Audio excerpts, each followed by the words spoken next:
Je ne peux vraiment pas m'empêcher de vous faire la lecture. Alors, tant pis pour vous. Un visage scindé en deux, un œil qui pleure, l'autre qui s'interroge.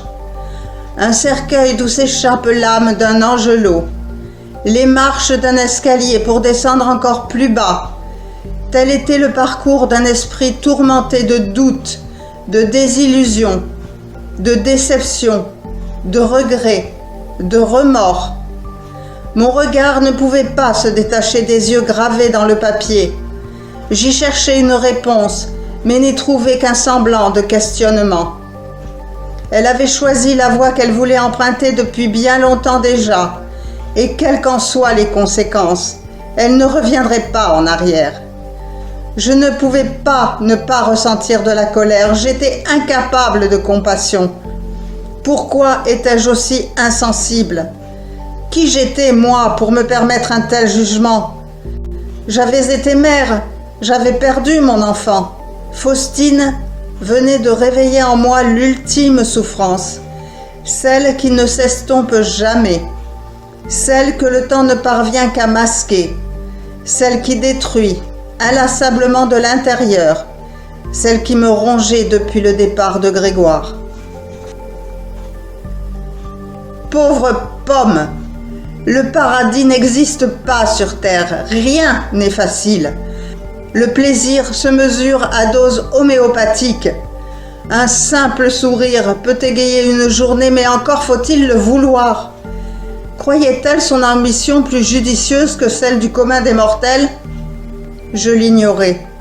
Je préférais la voir égoïste, la sentir seule et fière de l'être plutôt que malheureuse et désespérée. Il était plus facile pour moi de la tenir pour unique responsable de sa propre déchéance. Elle n'était pourtant pas plus coupable de se droguer que je l'étais de ne pas pouvoir l'accepter. Qui était-elle pour moi que le faible reflet de mon inaptitude à comprendre la souffrance qu'engendre la dépendance? Je passais au croquis suivant, certaine d'y trouver la même volonté que dans le cahier de Grégoire. Je pensais que la déchéance pouvait se contrer. Il l'avait fait. La drogue ne l'avait pas tué. Il l'avait devancé. Il avait choisi sa fin, son moment. Je m'attendais à la même volonté de la part de Faustine, mais c'était totalement stupide puisqu'elle vivait encore. Je l'avais croisée. Mais qu'avais-je vu au juste? Une épave humaine? Une oubliée de la vie? Un corps sans âme? C'est à ce moment-là que je pris véritablement conscience de la félonie de la dépendance. C'est à cet instant précis que ressurgirent pêle-mêle ces sentiments que je voulais à tout prix m'épargner. La pitié, la compassion se ruèrent dans mon esprit comme une horde de chevaux sauvages. Ne faites pas comme moi.